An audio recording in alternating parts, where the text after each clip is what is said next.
नमस्कार, आप देख रहे हैं मासकॉम जंक्शन। मैं डॉक्टर प्रदीप कुमार हाजिर हूँ एक और नई वीडियो के साथ। डियर स्टूडेंट्स, आज हम चर्चा करेंगे एडवोकेसी जर्नलिज्म के बारे में। जी हाँ, जर्नलिज्म कई प्रकार की होती है। अपनी नेचर के हिसाब से जर्नलिज्म के कई टाइप्स हैं। आपने पढ़ा होगा yellow journalism, citizen journalism, community journalism.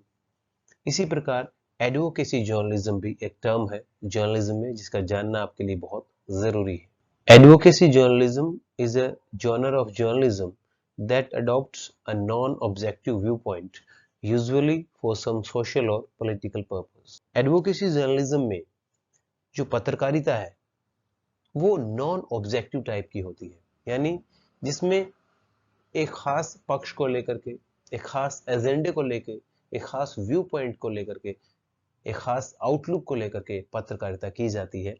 और इसका जो उद्देश्य है वो ज्यादातर जो है वो किसी सामाजिक या राजनीतिक उद्देश्य से किया जाता है। आप समाचार पत्र पढ़ते हैं, समाचार चैनल देखते हैं, समाचार चैनलों में आप डिबेट्स देखते हैं।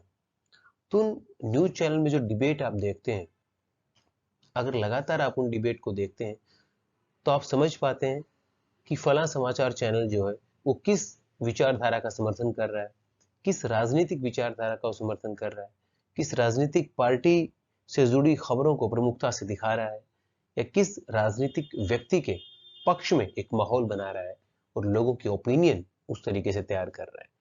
अगर आप लगातार समाचार चैनलों पर नजर रखते हैं, समाचार पत्रों को करीब से पढ़ते हैं, उसके एडिटोरियल्स को आप करीब से पढ़ते हैं, तो आपको पता लग जाएगा कि कहाँ पे एडवोकेसी जर्नलिज्म हो रही है, यानी एक पक्ष की बात को ज्यादा उभार के, या एक ही जो एजेंडा है उसको ज्यादा एक पक्षीय एजेंडा जो है उसको प्रमुखता से उसका प्रचार प्रसार करना, ये एडवोकेसी जर्नलिज्म के अंतर्गत आता है।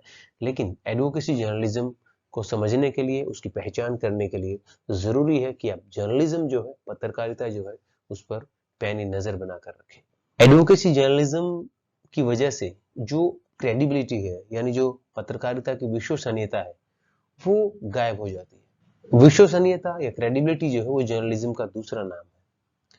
पत्रकारिता हमेशा उसकी जो सोर्सेज है वो क्रेडिबल होनी चाहिए, या जो भी आप शो या कंटेंट आप प्रेजेंट कर रहे हैं उसमें क्रेडिबिलिटी का होना बहुत जरूरी है। लेकिन जब वो एडवोकेसी जर्नलिज्म हो जाती है तो आप अपनी पत्रकारिता में अपनी विश्वसनीयता खो देते हैं। जब आप केवल एक पक्ष की बात रखते हैं, जब आप बायस्ड हो जाते हैं, जब आपकी अप्रोच जो है वो पक्षपाती हो जाती है, आपका रवैया पक्षपाती हो जाता है, आप एक ही तरह की खबरें दिखाते हैं, आप एक ही व्यक्ति का महिमा मंडन करते हैं, आप एक ही राजनीतिक विचारधारा को अपने चैनल में डिबेट में ज्यादा जगह देते हैं, तो आप अपनी क्रेडिबिलिटी खो देते हैं एडवोकेसी जर्नलिज्म की वजह से। और एक पब्लिक ओपिनियन आप तैयार करते हैं अपने पक्ष में, या अपनी जो आपका स्टैंड है उसके पक्ष में एक पब्लिक ओपिनियन तैयार करने का आप काम करते हैं। और कई बार इसी वजह से आप एक प्रोपगेंडा जर्नलिज्म करते हैं, एक खास एजेंडा को लेकर के आगे बढ़ाते हैं पत्रकारिता के मंच के माध्यम से। तो ये एडवोकेसी जर्नलिज्म के तहत आता है। हालांकि जो एडवोकेसी जर्नलिज्म के जो पक्षधर हैं, जो इसको कहते हैं कि एडवोकेसी जर्नलिज्म कोई गलत बात नहीं है, वो ये कहते हैं कि हर पत्रकार का अपना एक व्यू पॉइंट होता है और वो अपने व्यू पॉइंट को सही साबित करने के लिए उसके पक्ष में तर्क देता है, और कहीं ना कहीं वो भी एडवोकेसी जर्नलिज्म कर रहा होता है। लेकिन हम उम्मीद करते हैं कि जो पत्रकारिता है वो एक पक्षीय न होकर बहुपक्षीय हो, जिसमें सब पक्षों को स्थान मिले, और वो जो बैलेंस्ड अप्रोच के साथ पत्रकारिता होनी चाहिए। तो प्रिय विद्यार्थियों, आज हमने समझा एडवोकेसी जर्नलिज्म की टर्म को, यानी एडवोकेसी जर्नलिज्म क्या होती है और इसके मायने क्या हैं, और पत्रकारिता के विद्यार्थियों के लिए इसको समझना क्यों जरूरी है। इसी के साथ अब हम आपसे विदा लेते हैं। जल्द हाजिर होंगे एक और नई वीडियो के साथ। आप जुड़े रहिए हमारे साथ और देखते रहिए मासकॉम जंक्शन। धन्यवाद।